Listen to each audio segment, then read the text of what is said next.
This is Dennis Ramundi. I'm here with my co-host, Phil Goldberg, author of American Veda, and I consider an expert on all things that relate to contemporary spirituality. And our guest today, Danny Goldberg. Danny is the author of several books. He is currently president of Gold Village Entertainment, and his most recent book, In Search of the Lost Chord, 1967, and the Hippie Idea.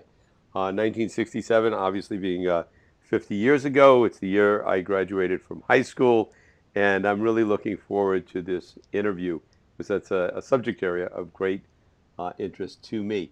Danny, thank you so much for taking the time to come on with us today. Oh, I'm so happy to talk to you guys.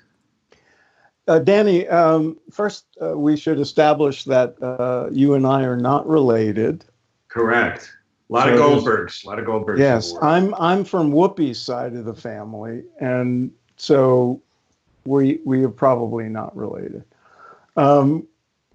We wanted to have you on because 1967 was such a pivotal year in the spiritual history of the West and America in particular. And when I saw your book and heard you interview it, I was very pleased that you got that, because one could write about 1967 and ignore that, and they would not have captured the whole thing. So tell us, with all that was going on, and with your background in the music industry and in politics, what was the impetus for writing this book? I just sort of, it came to me to do it. I had a little more time available to me, and I was having dinner with a literary agent, and she said how she thought I could there would be books that one could sell about 1968 because of the 50th anniversary coming up next year, and this was this ran the holiday period of 2015, and I just had a visceral reaction that was not the thing that I wanted to focus on, because I feel that history has covered 68 quite a bit, and should in the future, and that history usually focuses so much on the assassinations of Dr. King and of Robert Kennedy and of the disturbances outside of the Democratic Convention, and a lot of dark things that were part of the 60s. But to me, 67 had a particular combination of things. As you say, it had a spiritual component that deeply affected me. It had more of the optimism side of the 60s. And I just realized if I was going to do it, I better hurry up, because deadlines lead time being what they are. And I also graduated from high school in 67, and it had a certain meaning to me. And I just sort of went into a trance reliving that history for about 8 months while I rushed to meet a deadline so it could come out a few months ago in time for the 50th anniversary of the so-called Summer of Love. It was just one of those things I wanted to do. The 60s affected me a lot, and this was a chance to give my take on them. Danny, I'm curious. I also graduated from high school in 67, right across the river from you in New Jersey. And I'm going to guess you were a little ahead of the curve. I hadn't really become a hippie yet, or been categorized as that. And we were just moving in that direction in the course of the next 1 to 2 years. Where were you at in terms of hippiedom when you graduated from high school? Yeah, I had already taken LSD then. I in my junior year, in the summer between sophomore and junior year, it occurred to me that girls, I met a girl who liked this guy that I knew who was a dope smoker, and I had kind of looked down on smoking dope up until that point and thought it was kind of this criminal, degenerate behavior. And but the idea that this was attractive to girls was quite impressive to me. So when I got back for junior year, I tracked down my friend Joel Goodman, who I write about in the book. He's an interesting guy. His uncle was Paul Goodman, one of the great philosophers of the 60s, radical philosophers. Growing Up Absurd. Growing Up Absurd. And he was Joel was my best friend. I'm still friends with him. And, within a month or two, I had penetrated the the stoner clique in high school. So and it was a life-changing experience for me. I really wouldn't say it's good for everybody, but for me at the age of 15, it just turned black and white into color. It made me kind of instantly a part of this community, and I'd been kind of an outsider, what I guess today would be called a nerd. I remember vividly the first music I listened to when I was stoned. So junior and senior years of high school were, and then by the next year I had taken LSD through a friend of Joel's, had some Sandoz. So those 2 last years of high school to me were certainly psychedelic. In terms of the other aspects of the 60s, I came from a pretty left-wing family, and as soon as I kind of understood what was going on in Vietnam from reading the papers in '65, was against it, and a group of us went to one of the marches in November of '65. And I was in the New York area, and there was some media there that really was plugged into this growing counterculture. WBAI had a midnight show hosted by Bob Fass, where Bob Dylan would come on and play a song, and Arlo Guthrie played Alice's Restaurant for the first time, and Abby Hoffman and other anti-war people were on all the time, as well as kind of cosmic dudes like Paul Krasner, who's one of the people I dedicated the book to, and Wavy Gravy, who was then called Hugh Romney.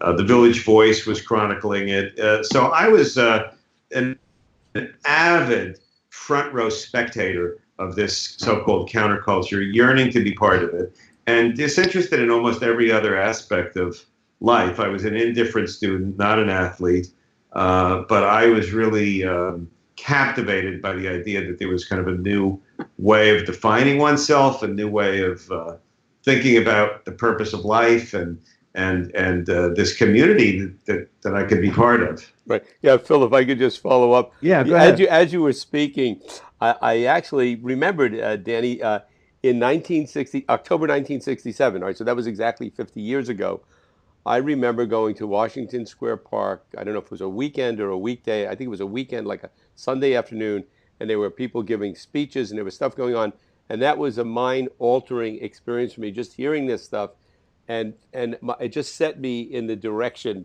in terms of spirituality, in terms of hippiedom or whatever, that I went into shortly thereafter.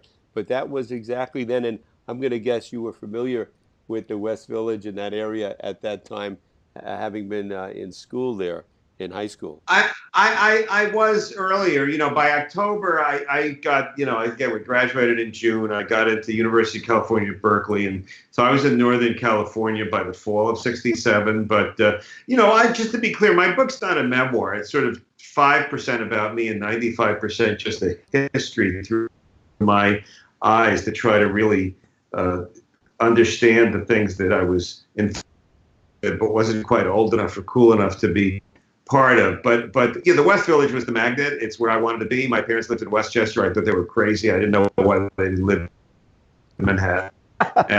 And to go down there, was like entering a different country. People had longer hair, and there were macrobiotic restaurants, and there were different guru wannabes and students, the Hare Krishna movement really Swami, I'm sure Phil this, but Swami to that neighborhood and started chanting Hare, and then Allen Ginsberg showed up, and it became. I was living in the East Village in 1967, and we would go to Tompkins Square Park and chant with the Krishnas there, and partake of their Sunday free food, which was very good. It was mind blowing. It was definitely a good advertisement for Krishna. Yeah. Exactly. And and it was, in that summer of '67 is when the Beatles started to meditate with Correct. Shimaesh Yogi. So that was a pivotal time. I want to ask you what you've observed or what you found in your research about one particular aspect of this that's always intrigued me because it mirrors my own life. I was a student radical and SDS guy, and then I had my own spiritual transformation, first through drugs and then through meditation and exploration, and became a sort of spiritual activist. And I remember having that there were at the time people, there were sort of the politicos and then the sort of hippie spiritual types, and there was often tension. There were people who saw people who were doing the spiritual thing as sellouts or escapists. Did you run into a lot of that in your research? Yes. It's one of the key characteristics of the period. At the be-in, what kind of brought the hippie culture to mass awareness was a thing in January of '67, which I was not at. I was too young. I was in New York, but it was called the Human Be-In in San Francisco, and Allen Ginsberg was kind of the MCA of this program, and somewhere between 30 and 50,000 people showed up, which was like 5 or 10 times more than any previous hip gathering. And there had been it was called, the subtitle of the Human Being was A Gathering of the Tribes. And the idea of the people who organized it was to try to create a common space for political radicals, anarchists, and psychedelic seekers, and who normally didn't associate with each other. There was a meeting at oh God, I'm having a block on the guy's name. One of the editors of the San Francisco Oracle's apartment, where members of the Grateful Dead and Jefferson Airplane were there, as well as some radicals from Berkeley, because University of California, Berkeley, where I later went to college, was a hotbed of political radicalism. One of the first teach-ins against the Vietnam War was there, and in '64 they'd had these free speech demonstrations that really launched a lot of radical activity in America. And a couple of the radicals, Michael Lerner and Jerry Rubin, turned to the group and say, so all these people are going to come and these bands are going to play. What are going to be our demands? And one of the members of the airplane just laughed and said, man, there are no demands. It's a be-in. But they agreed that Jerry Rubin could speak. Rubin had been one of the involved with the anti-war movement there and the civil rights movement, and a fiery orator who later became relatively famous in the anti-war movement, and gave a speech that he tried to aim at the hippie culture. But Jerry Garcia of the Grateful Dead was there, and he later said that he was so turned off by the anger in Rubin's tone that it permanently turned him against political activity. And Tim Leary, who was one of the best known people sort of advocating the use of LSD, was quite contemptuous publicly of the anti-war movement. And a lot of anti-war leaders like Tom Hayden, who was one of the first presidents of SDS and great thought leaders, had great contempt, as you were suggesting, for people who took psychedelics. So there was that tension. And at the same time, there were people who traveled among the different worlds comfortably. Allen Ginsberg was welcome everywhere, whether it was Black Panthers, anti-war radicals. He took LSD, with Leary and Ken Kesey. He was friends with the Beatles and Bob Dylan. Paul Kraster, who I mentioned earlier, the editor of The Realist, had kind of dual citizenship. And the whole point of the Yippies, in some ways, that Abbie Hoffman and Krasner and Jerry Rubin created, was to create some kind of a common ground between the so-called mystics and the so-called activists. But in broad strokes, they were two very different energies and only occasionally cooperated with each other. Right. Yeah, that's interesting. Danny, New York and Berkeley were two of the centers of the hippie movement back in '67.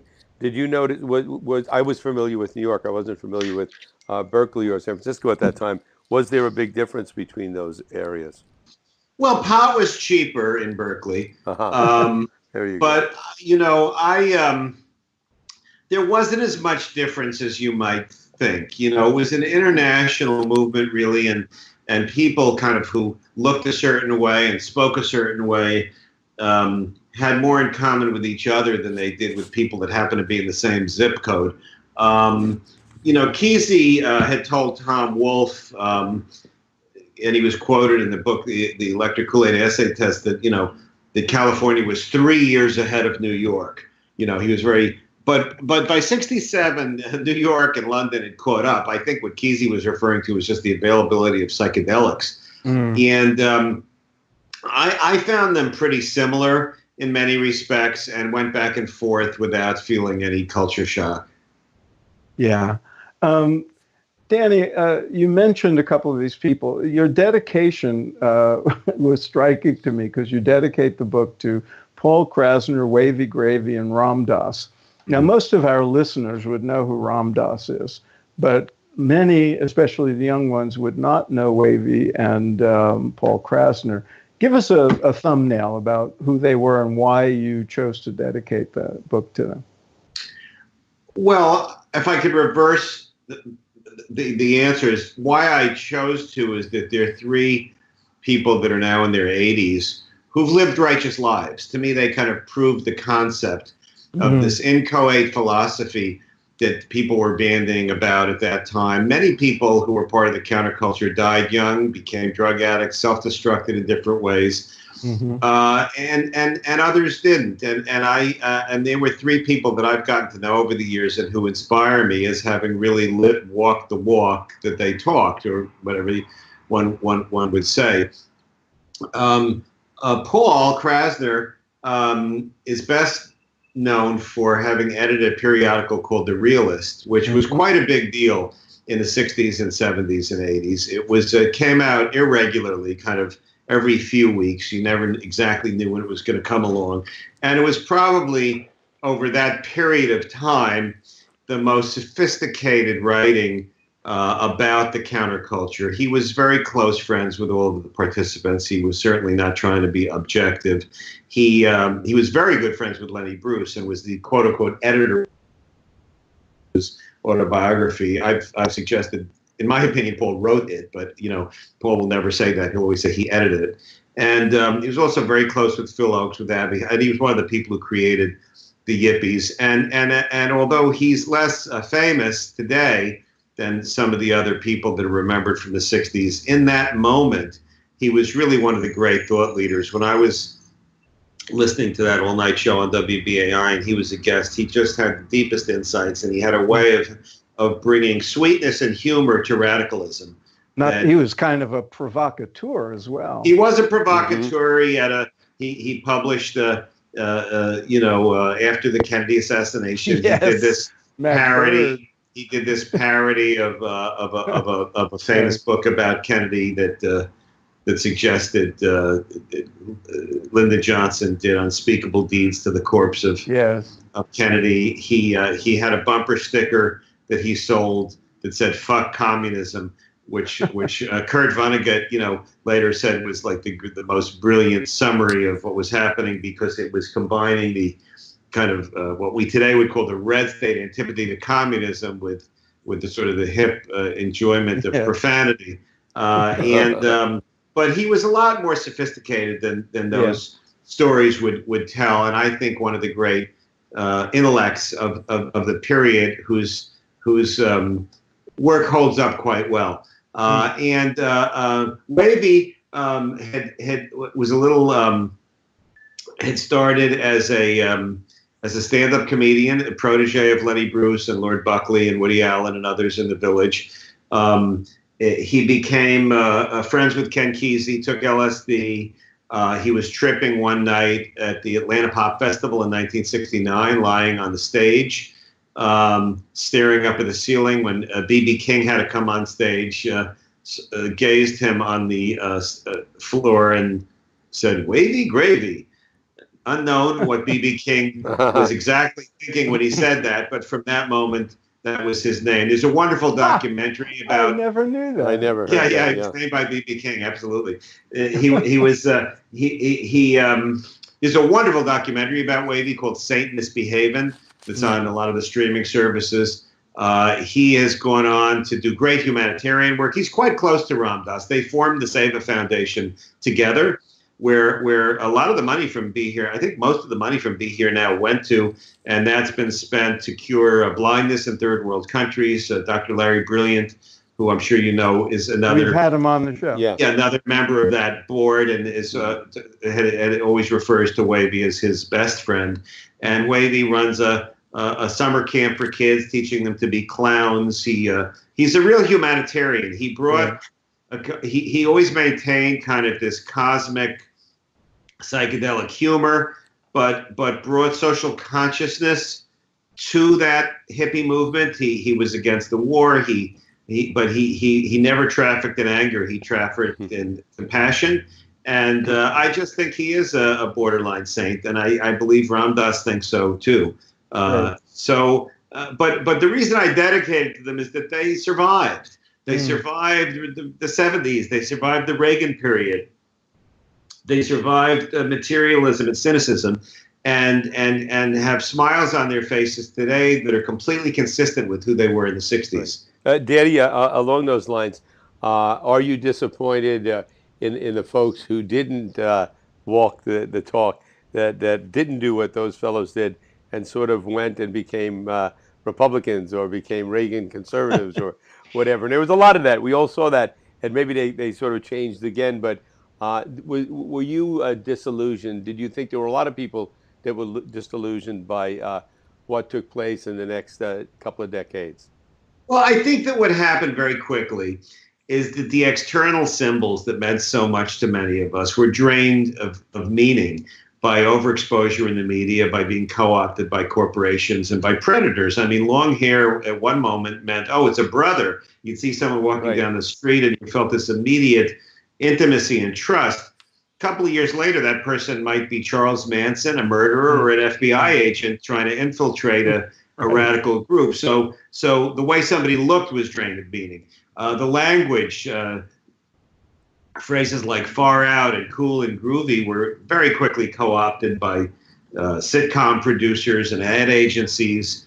And so what people had to find was the inner meaning behind what the symbolism meant. And I think that the people that were sincere found it in different ways, and it didn't matter whether your hair was long or short, or whether you said far out or not, or what color shirt you were wearing. And I think that the idea then kind of fragmented and informed the lives of a lot of people. I don't think you'd have the environmental movement today without the hippie culture. I don't think you'd have yoga in thousands of towns, small and large, without that. I don't think you'd have health food. I mean, my goodness, in those days, a vegetarian restaurant was as rare as a hen's tooth. Now, there are burger places that have veggie burgers, on every highway, off of every highway in America. The thing that I miss the most is not that some people were insincere or changed their ideas about politics. I miss the people who died young. I just, I think it probably, I miss having Jimi Hendrix on the planet, and Abbie Hoffman, and Phil Oakes, and a lot of other people who just found life too difficult, or who weren't meant to live that long for one reason or another. Yeah, there's a whole pantheon of those. Danny, about the shift in spirituality that occurred in '67 that you document in the book. We could talk about sort of landmark moments like the Beatles meeting Maharishi and all that, and you do that in the book. What, for people who didn't live through that period, and as a matter of history, what were the sort of antecedents? What were the conditions that made us and I say us deliberately, and people like us, so eager to embrace an alternative view of the universe and everything that the East represented at that time? Well, one of Tim Leary's sayings was that in order to understand the 60s, you need to understand the 50s. Right. And I think that what he meant by that was that the mass culture of the 50s was materialistic and had a lot to do with money and status and externality, the kind of characters that the TV show Mad Men portrayed so well. And that bled into the early 60s. And there were a number of people who, for one reason or another, were just unsatisfied with that definition of who they were. I mean, obviously, Ram Dass is one of the best articulators of that transition, the way he describes in the book Be Here Now, having attained everything that he could in the external world, becoming a Harvard professor, having his own airplane, and the respect that he got from his peers, and pleasing his parents, and yet feeling empty inside. I think that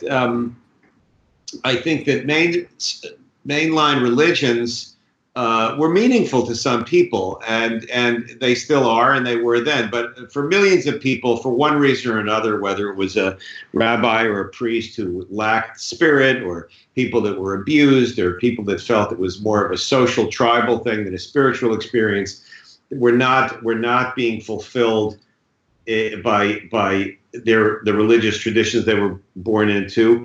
And the dominant religion of America then, as I'm afraid I would say now, was materialism. And there had always been small groups in neighborhoods like Greenwich Village that were interested in alternative ways of defining the meaning of life. So-called bohemian culture, the Beats, were the best known in the 50s. Mm-hmm.